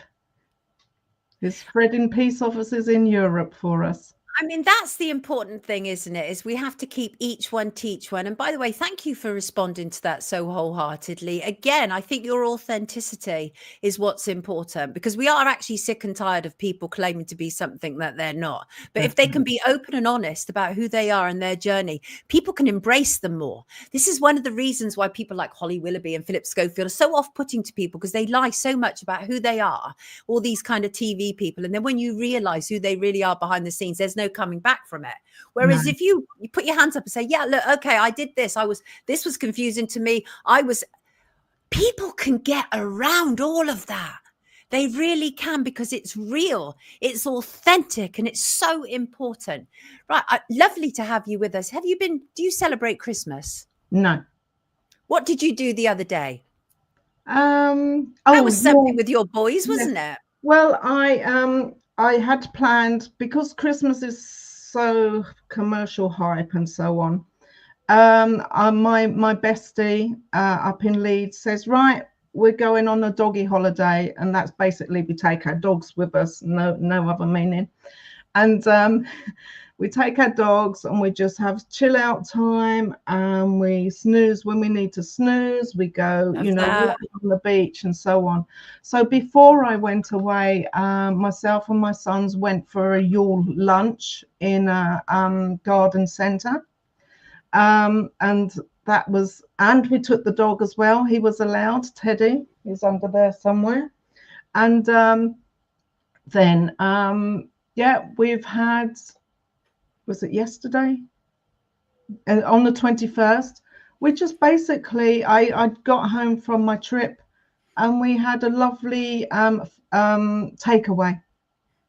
Because normally we go and buy things and cook them up and so on. But my youngest son is the main housekeeper. He was the one who was home educated, and I taught him how to run a household and look after himself and so on. So he is gets the shopping in, not my shopping. He looks after my oldest son, who is the worker. So they work as a brilliant team. And so to save him doing the cooking and so on, we got a lovely takeaway in, and we just sat and had a chat and so on. But in the past, when they were smaller and sort of not so, mother's so embarrassing sort of type. Oh, yeah, those. We used to go to the woods, and we used to find a place to sit down in the woods, and I'd take candles and a lighter and so on. And we used to sit in the dark and reflect on what's gone through our, how our life's been, what's gone on in the last year, what are the good bits about the last year and so on, and what are the not so good bits. And then I would have the main, what I call the mummy candle, and I'd light that. And I'd set like my intentions for the coming year and how I would like things to pan out. And then they would have the long match, take the light from the mummy candle and light their little candles and say what they wanted to achieve in the coming year. And I'd love to get back to that, but they're just not of that age now. They just let me play with fire on my own now. Listen, it's been lovely talking to you. Thank you for joining us this morning. Thank you for being so open and candid. I think all that is, yes, exactly, total nutter. People who respect honesty generally like animals because they're genuine. I take it you like animals. Definitely. I have a problem with any human who doesn't like animals, frankly. Yes, it's solstice stuff. It is, because we're in winter solstice now. Exactly. Yes, we are, Armand. Exactly that. Thank you so much for joining us this morning. Lovely to see you. I'm not going to wish you Merry Christmas, but I do wish you all the best with everything that you're doing. Take good care of yourself, everybody. This is Sheba. Lovely to see you. Thank you. Thank you. Take care. Bye. Yes. Really open, really honest. Thank you. Lovely guest. Yes, Mels. Thank you, Sheba. I can see some of our commenters, though. Ooh, you could come over a bit bigoted in the live chat. Seriously. Like, seriously. And I frown on that. Again, I allow people to have their own say, to have their own thoughts.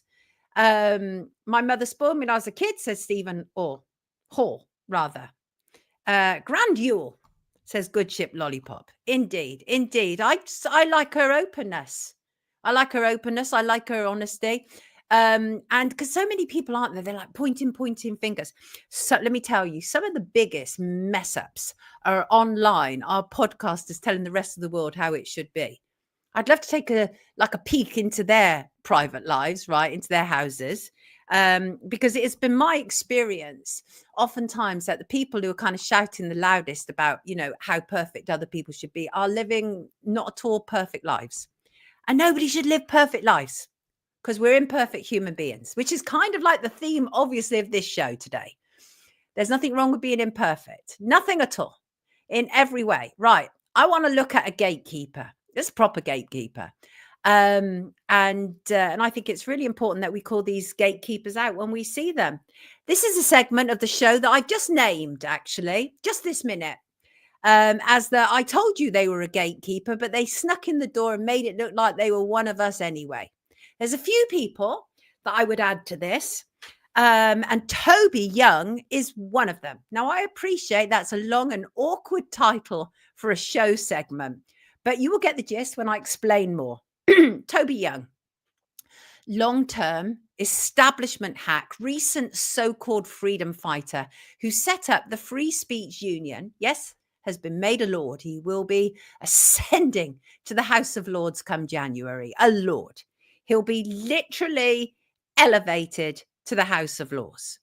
Yes, he will. It is absolutely impossible to rail against the harms of the British establishment and to be made a life peer, which should tell us everything we need to know about this man. He was nominated by WEF globalist Kemi Badenoch or Badenoch. I'm absolutely hopeless with name pronunciations. I can remember fine details about people, but names, no.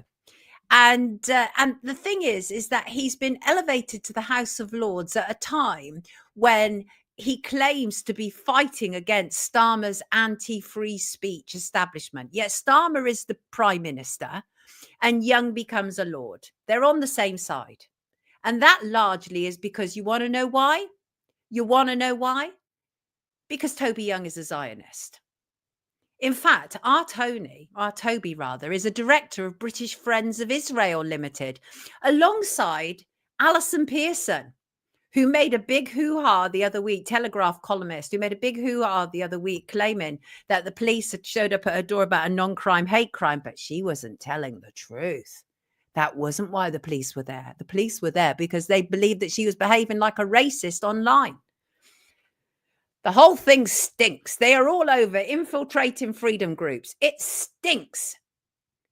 Service to the state. Yeah, you could say service to the state. I noticed, by the way, a recent resignee from the British Friends of Israel was none other than Laura Dodsworth. Laura Dodsworth, who wrote A State of Fear and then turned out to be just like them. Just like them. I remember when Bob Moran made one of his pictures, created one of his pictures. He actually talked about this on the show the other week, and she reported him to the police because she's all about free speech, these people. Actually, so I think Toby Young has been awarded for services to the state, services to Zionism, which kind of amounts to the same thing in England in 2024. And let me tell you a little bit about him. So he is the founder and director of the Free Speech Union, an associate editor of The Spectator. He said he was looking forward to repairing the damage that Starmer has done to free speech when he enters the House. Toby Young is not in a position to repair the damage. He's a gatekeeper. The Free Speech Union only represent people who are like him, who have the same views. They won't represent other people who think differently to them. I remember when Abby Roberts was in some trouble with the police, they didn't step up for her. There's been other people that they haven't stepped up for. But a bit about his history, if you don't know, this is a man who's really risen due to his parents, like properly due to his parents. His mum, Sasha, was a BBC radio producer, and she was the daughter of Raisley Stuart Mawson, who was a descendant of Admiral Sir Robert Mawson, who fought the Battle of Trafalgar. His daddy is Michael Young, later Lord Young of Dartington, so a lord, a Labour life peer and a sociologist. And what happened was Young was as unremarkable a student as he was unremarkable a journalist. He was offered a place at Oxford University by mistake. However, when they realised it was an error, they withdrew it. But Daddy put in a phone call to Oxford University. This is a true story. Daddy put in a phone call to Oxford University, and the university ended up conceding a place to Young because of the, quote, moral obligation the mistaken acceptance created. Let me tell you, if that was a kid from a council house and they'd made an error, they would not be then offering that child a place. I'm almost certain of it. Toby Young has risen as a direct consequence of his parents. It's all nepotism. Nepotism. These people rig the game in their favor, still cheat and still lose, because on a level playing field, we would be in charge. Right. Total. I'm going to address that because that's spot on. I actually had a conversation the other day, and I'm going to use an example of another gatekeeper, and that is Vanessa Feltz. Vanessa Feltz, British broadcaster, and another Zionist, incidentally. Awful lot of Zionists who've done very well in the British media. Very well. I wonder why that is. And Vanessa Feltz has been employed by huge platforms, BBC, LBC, Talk TV, all of these things. I've had one stand-up argument after another with that woman. She's awful. Anyway, she's now gone out on her own, because when she was at Talk TV, they could not get enough views, right? So they couldn't afford to keep her funded. But because she's been shoved at us as if she's some popular broadcaster, this is what we've endured. But she set up her own YouTube channel. And I noticed the other day that she can't even get more than a few hundred views. Out on her own, away from the big budget of the broadcasters, people don't care. And that is exactly your point, total nutter, I believe. Yes, Peter, Talk TV is a sinking ship. But the fact is that Toby Young has always been one of them rather than one of us. He's written for every establishment paper you can think of. But one of the things that I really detest about him is that he is a eugenicist. In 2015, he wrote an article exploring eugenics, where he discussed developments in genetically engineered intelligence. He proposed that there should be technology for selecting embryos for high intelligence. He said it could be provided free of charge to parents on low incomes with below average IQs.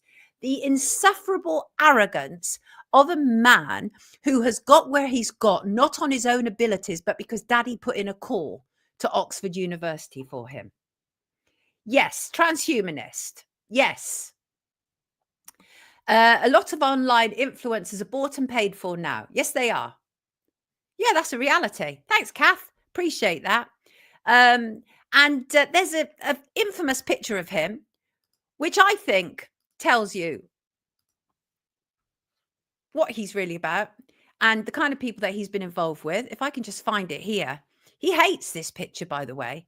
And this is an image of him. Look at that. Who's that? It's Ghislaine Maxwell and a young Toby Young. And that's where he's come through. Yes, Ange. Stanley Johnson has published books on eugenics. Yes, absolutely, because these people believe that they are superior to us. And that there should be more of them and less of us. Which is why Boris Johnson has more children than he actually can remember half the time. Paula was at primary school with Vanessa Feltz. She was a huge egotist. Even then, horrible. She's horrible. She's absolutely horrible. I had a verbal fight with her at Talk TV. A verbal fight. She's absolutely repugnant. It isn't all about genetics, but how you nurture growth. Speaking as a gardener, says Sugar Puff. I like that. Birds of a feather. Look at his expression. Absolutely. He looks like a petulant boy, doesn't he? He looks like a petulant boy. And, but yeah, so he's been elevated to the House of Lords. And I could see it coming a mile off. I'm sick and tired of people telling me that these usurpers, interlopers since 2020 are part of a freedom movement. They're not. Dan Wootton is another one. Dan Wootton is not one of us. He's not. You're not one of us. You only have to look at his history, what he's done, what he's been prepared to do for Murdoch, and what Byline Times exposed him for as well. Not one of us. But they are very good at sneaking in and acting as if they are one of us and on our side. And then they push forward their own agendas. Demons and lizards, says Humphrey. Yeah, Simon. The sooner we are told the truth about religion, the better. Joseph, what do you want to tell us? Peter says they're all establishment. They really are all establishment. Repugnant, all establishment. And newspapers, by the way, just moving on now. It's a big club and we're not in it. And I'm so grateful for that, Sid. Markson says shills. I agree. Would rather have nothing, being a nice soul, than horrible with everything. Cavan, absolutely. Good morning, Hoax. You can tell a tree by its fruit, says Joanne. Couldn't agree more. Absolutely. Can I just say newspapers are way behind what we do here. Look at, there's a headline that I saw this weekend exposed how a reality TV star turned OnlyFans model engaged to a porn billionaire was allowed to open a care home for vulnerable children and charge taxpayers $3 million a year. Well, in episode 7 of Wake Up, I actually covered this story. That was back in June. 6 months later, the Daily Mail are now covering it. So for those who are not familiar, this story involves reality TV star Ampika Pixton and her fiance boyfriend, David Sullivan, very rich porn baron as he's known, but they essentially set up a care home together, an absolute mess, AP care homes. Ofsted have been involved, court cases, just absolutely awful. And the full story, go look for episode 7. I will put a link in the description. But I just find it interesting how it takes them, legacy media, this long to write about or talk about what we're talking about here. Ray J said MSM is crashing. That's why MSM are probably behind these clowns going alternative media. I agree. Yes. Fluorinator said the alternative right billionaires are all transhumanists too. Of course they are. Elon Musk is absolutely a technocratic transhumanist, 100%. Anybody who thinks he's on our side has got a lot coming. And by the way, regarding just going back to about Peter Mandelson, I like what David Curtin of the Heritage Party, I like what he tweeted. And because we're now hearing that Nigel Farage is stepping in to assist Peter Mandelson to be able to get on better with Trump's team.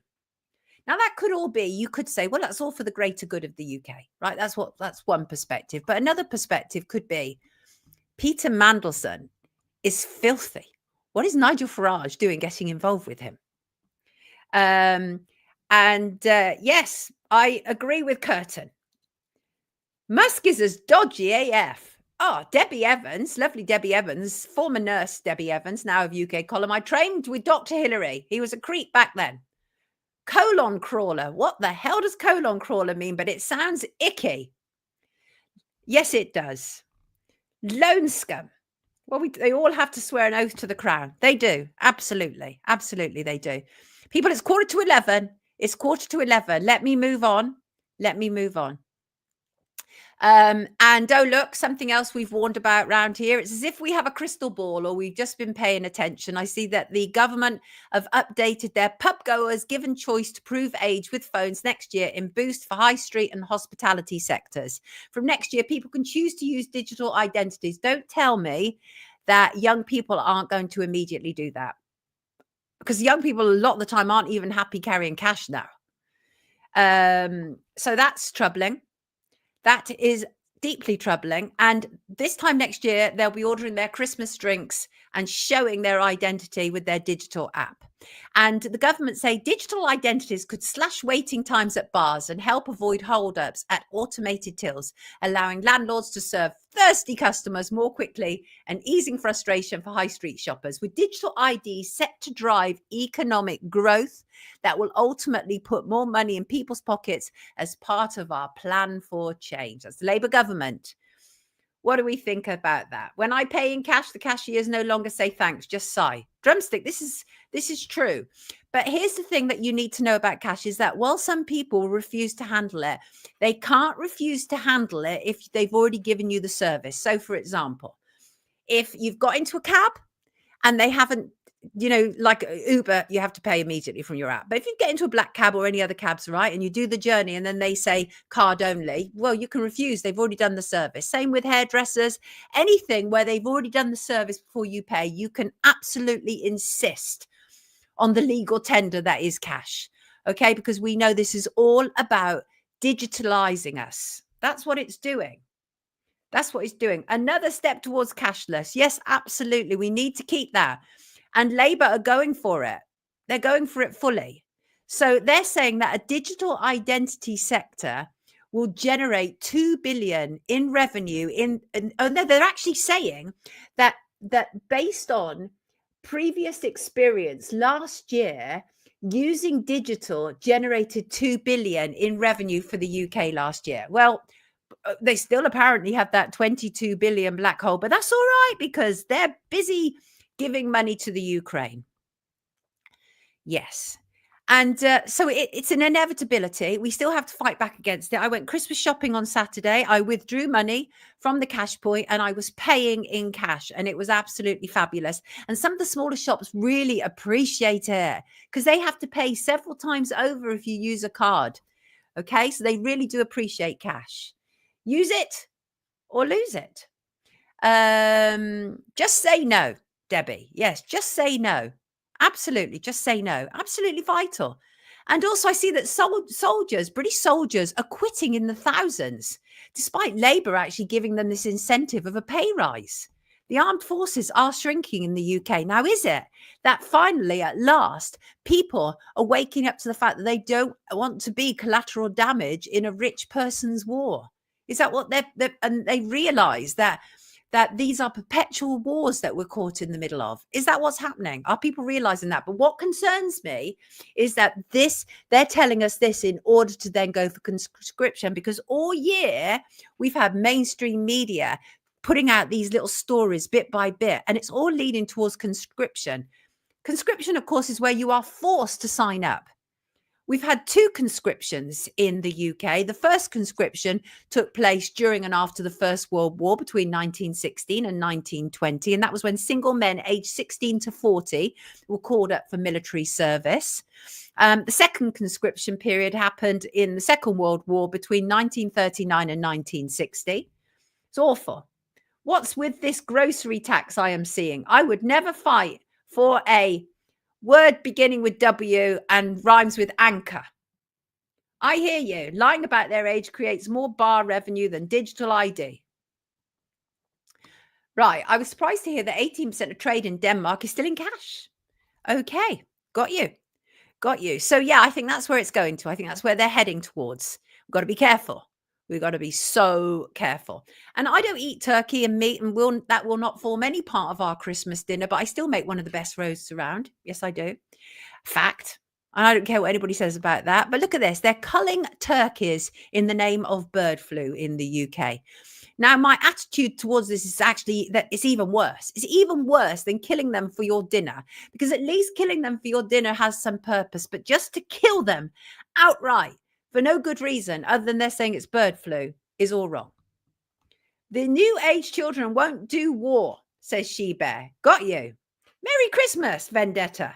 Love is king, says Soul Sound. Indeed, love is king. And mark your calendars, people. Mark your calendars. I see that Martin Rosenbaum, he's a former BBC employee. He's now he provides consultancy and training to journalists and researchers. He's reported on a Freedom of Information request that will actually reveal to us very interesting information. And let me see if I can put these two side by side, because I think that, to me, it's glaring obvious what the potential relationship is between these two people. If I can find it. If I can find it. What have I done with it? Oh, that's annoying. I wanted to show you an image of, let me just try in here, Monday PDF. Have I got it there? I want to show you an image of Boris Johnson. Boris Johnson. And she looks like his daughter. There we go. Let's have that. Let's open that up. She actually looks like his daughter to me. Okay. And she's Charlotte Owen. And some reason she's the youngest person to ever be selected for the House of Lords. And for some reason, Boris Johnson supported her to the House of Lords. But what's interesting is on the 22nd of January, 2025, so not that long to wait now, the public will find out the exact reasons that Boris Johnson gave this young lady a peerage. I think they look like each other. I do. DNA test, says Soul Sound. We want a DNA test. What is BlackRock's plan for the UK? Oh my God, David, we talk about that at length around here. But you can be sure that people like Peter Mandelson and Toby Young and everything will all be aiding and abetting. They do look alike, MB. They do. Vendetta is vegan and always will be. Respect and justice for all beings. Whose real name is Alex? Oh, yeah, like Alex de Piffle, isn't it? Something ridiculous like that. Anyway, mark your calendars.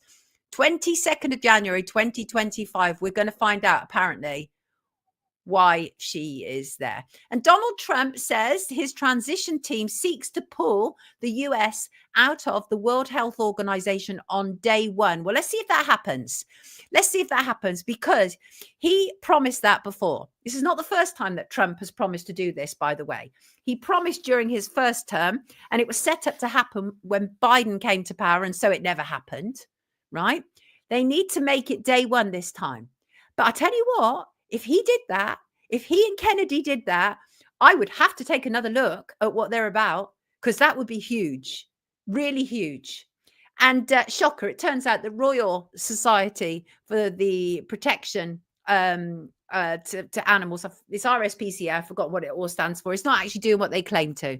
The clue is in the title. The royals are not animal lovers. Part of their ritual involves hunting animals and being smeared with blood. But I see that Chris Packham and Caroline Lucas, who has long time been involved in the Green Party and doesn't actually recognise chemtrails, or at least that's what she suggested to me.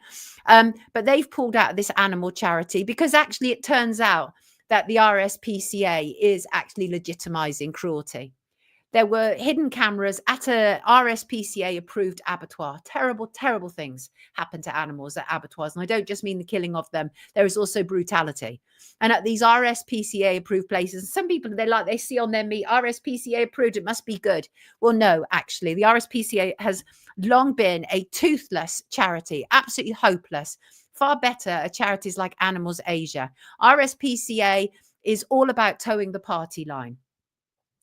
They're abhorrent. I remember contacting them because there were 3 dogs next door in our old house who were left alone at weekends, and they would whine and bark endlessly. And the RSPCA said they could do nothing unless I could look through the letterbox and see that one of the dogs was dead.